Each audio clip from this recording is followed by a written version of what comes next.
नमस्कार, प्रणाम, जय जोहार। मैं हूं आनंद कुमार, मेरा अभिवादन कीजिए स्वीकार। मित्रों, शख्सियत के आज के एपिसोड में हमारे साथ हैं शिवानी सोनी। शिवानी जी बहुत सारी गतिविधियों से जुड़ी हुई हैं और ख़ासकर खेल के क्षेत्र में। और अभी इनको भारत उत्कर्ष सम्मान 2026 से सम्मानित किया गया है। तो सबसे पहले तो आपका बहुत बहुत स्वागत है शिवानी। धन्यवाद सर। और इतना बड़ा पुरस्कार आपको मिला है, इसके लिए भी बहुत बहुत बधाई। तो इस पुरस्कार को पाके आपको कैसा लग रहा है? सर बहुत अच्छा लग रहा है। भारत उत्कर्ष गौरव सम्मान जो बहुत बड़ा नाम भी में है, जो कि मेरे को अवार्ड मिला, ये मेरे लिए बहुत सौभाग्य की बात थी कि जी, जो मुझे जी। ये अवार्ड मिला, तो बहुत अच्छा फील हो रहा है। जी। ये खेल की दुनिया में आप कब से गए? सर मैं बहुत छोटे से ही खेल रही हूँ। मैं जब 5वीं क्लास में थी तब से ही मैं खेल में जुड़ी हुई हूँ जी। और कंटिन्यू अभी तक खेल से जुड़ी हुई हूँ। अच्छा, कौन-सा खेल खेलती हैं शिवानी आप? सर मैं मिनी गोल्फ में इंटरनेशनल प्लेयर हूँ और साथ ही साथ स्पीड बॉल की भी इंटरनेशनल लेवल की प्लेयर हूँ। जी। और वुड बॉल भी खेलती हूँ, जिसमें मैं नेशनल लेवल की प्लेयर हूँ। अच्छा, तो एक-एक पे चर्चा करते हैं। जी सर। आप जिसके नेशनल प्लेयर हैं जी। और आप विदेशों में भी गए हैं, जी सर। तो कहाँ-कहाँ आप गए बाहर? सर मैं मिनी गोल्फ में इंटरनेशनल लेवल पे खेली हूँ, जिसके लिए मैं चाइना गई हूँ, जहाँ पे मेरा वर्ल्ड चैम्पियनशिप का टूर्नामेंट है, जिनमें मैं वर्ल्ड चैम्पियनशिप में टॉप 10 में 9th रैंक पे थी। जी। उसके बाद यूरोप गई हूँ, यूरोप में मेरा वर्ल्ड चैम्पियनशिप था, वो भी था, मैं टॉप 10 में 7th रैंक पे आई थी वुमेन्स टीम। जी। और फिर अभी 2024 में इंटरनेशनल लेवल पे टूर्नामेंट था, जी। एशियन चैम्पियनशिप, जो कि थाईलैंड में हुआ था मिनी जी। गोल्फ का। जी। उसमें भी मैं पार्टिसिपेट की थी, जिनमें हम लोगों ने बहुत अच्छा परफॉर्म किया था, जो कि टॉप 4 में आए थे। जी। और कौन-सा खेल खेलती सर हैं? स्पीड बॉल भी खेलती हूँ। स्पीड बॉल में भी मैंने इंटरनेशनल लेवल पे इंडिया रिप्रेजेंट किया है, जी। जिसमें कि मैं नेपाल में खेलने गई थी एशियन चैम्पियनशिप, जिसमें मेरा इंडिया के लिए ब्रॉन्ज मेडल है। जी। और साथ ही साथ वर्ल्ड चैम्पियनशिप के लिए मैं रिप्रेजेंट की हूँ इंडिया को जी। सऊदी में, तो जी। वहाँ पे भी वर्ल्ड चैम्पियनशिप में भी ब्रॉन्ज मेडल है इंडिया के लिए। जी, बहुत-बहुत बधाई आपको। और जी। कौन-सा खेल खेलती सर हैं? वुड बॉल खेलती हूँ। वुड बॉल में मैं नेशनल लेवल की प्लेयर हूँ और ऑल इंडिया इंटर यूनिवर्सिटी में भी मेरा गोल्ड मेडल है। जी। बहुत कम उम्र में आपने इतनी उपलब्धि हासिल किया है शिवानी, कैसा लगता है आपको? बहुत अच्छा सा लगता है, लेकिन ये उपलब्धि बहुत ज़्यादा नहीं है, अभी मेरे लिए बहुत कम है। मुझे और आगे भी जाना है और अच्छा खेलना है। जी। जिसमें मिनी गोल्फ और वुड बॉल में भी मुझे इंडिया रिप्रेजेंट करके मेडल लाना है इंडिया के लिए, जी। और इंडिया को प्राउड फील कराना है। ये मेरे लिए बहुत प्राउड की बात है कि मैं इंडिया खेलने का मेरे को मौका मिला है, जी। जो कि काफ़ी कम लोगों को ही मौका मिलता है। तो ये मैं अपने आप को सौभाग्यशाली मानती हूँ कि मैं इंडिया के लिए खेल पा रही हूँ। जी। अभी आपकी पढ़ाई चल रही है? जी सर, मेरी पढ़ाई कंप्लीट हो गई है। अच्छा, क्या पढ़ाई की आपने? सर मैंने बीए से ग्रेजुएशन किया है और जी। साथ ही साथ मैंने बीपीएस किया है। अच्छा, जी। तो शिवानी, पढ़ाई आपकी कंप्लीट हो गई है और इतने सारे अलग-अलग आप खेल को खेलते हैं, देश-विदेश में आप गए हुए हैं जी। और आप सरगुजा छत्तीसगढ़ से हैं। जी सर। तो आने वाले जो खिलाड़ी हैं, उनको आप क्या संदेश देना चाहेंगी? उनको कैसे खेलना चाहिए, कैसे आगे बढ़ना चाहिए? सर मैं सारे खिलाड़ियों को यही बोलूँगी कि हमेशा एक बार में कोई भी सक्सेस नहीं होता। जी। आपको फेलियर फेस करना पड़ेगा। जब तक आप फेलियर फेस नहीं करोगे, तब तक आप सक्सेस की ओर नहीं जा सकते। जी। इसलिए आप हमेशा मेहनत करते रहो। आप एक बार फेल होगे, 2 बार फेल होगे, 3 बार होगे, चौथी जी। बार में आप ज़रूर सफल होगे। तो फेल होने पे आपको डीमोटिवेट नहीं होना है। जी। उस चीज़ को अपना स्ट्रेंथ बना करके आगे बढ़ना है। मैं भी आज इंटरनेशनल लेवल पे खेल रही हूँ, तो मैं पहले एक ही बार में सक्सेस नहीं हुई थी। मैं भी काफ़ी बार फेल हुई हूँ, तब जी। जा कर के सक्सेस हुई। तो मैं बस यही खिलाड़ियों को कहना चाहूँगी कि आप मेहनत करो। आप एक बार फेल होगे, 2 बार फेल होगे, जी। 3 बार, उससे बाद आप सक्सेस ही होगे। तो उस चीज़ को लेकर के डीमोटिवेट नहीं होना है, मोटिवेट रहना है और अच्छा परफॉर्म करने का ट्राई करना है, कि जिससे आपका गेम और इम्प्रूव हो और आप और अच्छा खेल सकते हैं और आगे बढ़ेंगे। जी, मतलब आपका ये कहना है कि लगातार हमें प्रयास करते रहना हाँ। चाहिए, कहीं असफलता मिले तो उसको घबराना नहीं जी चाहिए। सर। शिवानी, हमारे सरगुजा में, छत्तीसगढ़ में और पूरे देश में जी।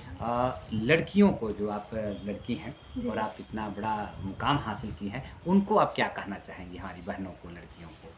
सर मैं लड़कियों को यही कहना चाहूँगी कि लड़कियाँ अगर कुछ चीज़ ठान ले तो वो ज़रूर कर सकती हैं। मैं भी एक लड़की हूँ। जी। बहुत हम लोगों को काफ़ी डिमोटिवेट किया जाता है कि तुम लड़की हो, तुम घर का काम ही करने के लिए बनी हो, तुमको घर का काम करना है, बाहर नहीं जाना है। जी। लेकिन ऐसा नहीं है, अगर आप ठान लोगे कि हाँ, मेरे को करना है तो आप कर सकते हो। जी। तो लड़कियों को बहुत कुछ फेस करना पड़ेगा, आपको वो चीज़ फेस करके आगे बढ़ना है। जी। तो मेरा ये है कि आप आगे बढ़ो। मैं लड़कियों के लिए भी वर्क करती हूँ। मेरा एक ग्रुप है जी। महिला सशक्तिकरण, और मुझे अभी नारी सम्मान से भी सम्मानित किया गया है। तो मैं जी। लड़कियों को भी मोटिवेट करती हूँ कि आप आगे बढ़ो, मैं हेल्प करूँगी। स्पोर्ट्स के फील्ड में आओ या सिंगिंग हो गया, डांसिंग हो गया, आप अपना टैलेंट छुपाओ नहीं, आप जी। आगे आओ।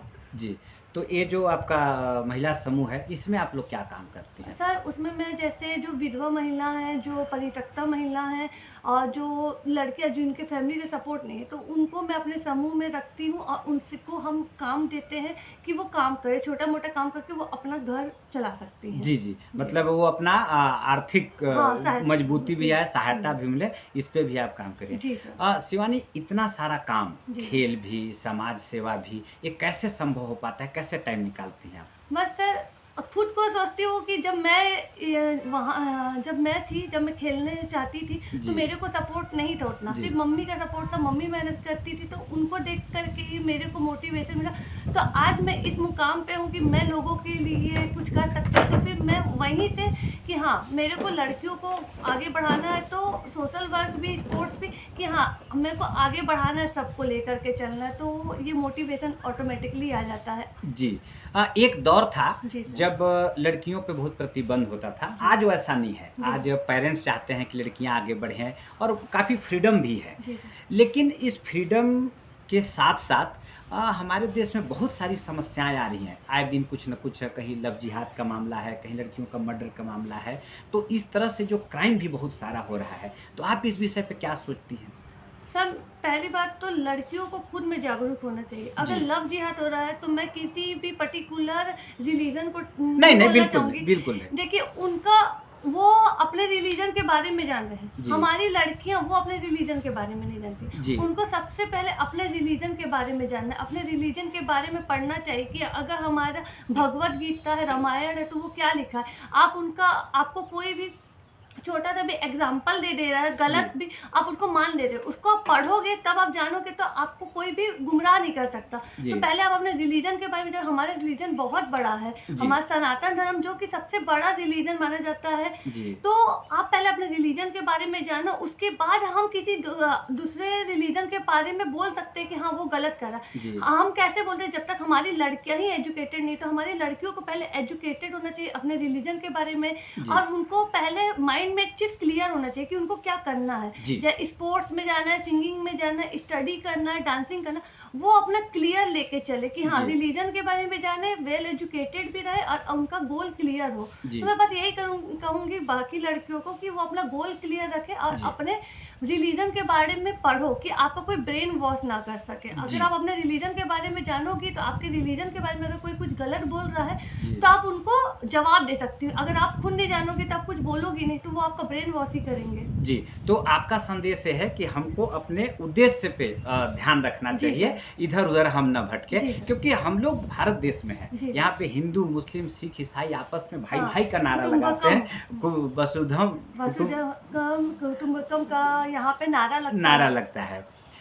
शिवानी, चलते-चलते हमें आपसे जानना चाहते हैं कि जो देवतुल्य जनता है, जी, सर। उनको आप क्या संदेश देना चाहेंगे? क्या कहना चाहेंगे उनसे? सर मैं अभी के पीढ़ी को कहना चाहूँगी कि आप अपने गोल को क्लियर रखो कि हाँ आपको क्या करना है और उस पर फोकस करो। जी। कोई भी अगर आपको थोड़ा सा भी डीमोटिवेट कर रहा है तो बिल्कुल भी मत हो, जी। क्योंकि लोग आपको डीमोटिवेट करेंगे, मोटिवेट आपको खुद होना पड़ेगा। जी। तो आप डीमोटिवेट हो जाओगे तो आप कभी अपना गोल अचीव नहीं कर पाओगे। तो आप उस चीज़ पे लगे रहो, अड़े रहो कि हाँ मेरे को ये चीज़ करना ही करना, चाहे कोई कितना भी डीमोटिवेट करे। और पेरेंट्स को मैं यही कहूँगी कि वो अपने बच्चों को सपोर्ट करें, क्योंकि अगर आपका सपोर्ट नहीं रहेगा तो बच्चे कभी आगे नहीं बढ़ सकते। जी। बच्चों को ये रहता है कि पेरेंट्स जब सपोर्ट नहीं करते तो वो ऑटोमेटिकली डीमोटिवेट होते हैं, तो पेरेंट्स उनको मोटिवेट करें कि हाँ वो कर सकते हैं, जी। तो बच्चे और आगे बढ़ेंगे और आगे लाइफ में बहुत तरक्की करेंगे, देश का नाम करेंगे। जी, बिल्कुल। जी। तो दोस्तों, शख्सियत के आज के एपिसोड में इतना ही। आज हमारे साथ ही शिवानी सोनी, जो कि स्पोर्ट्स में है, समाज सेविका हैं। तो आप सबका बहुत बहुत धन्यवाद। आप इसको देखिए और शेयर कीजिए।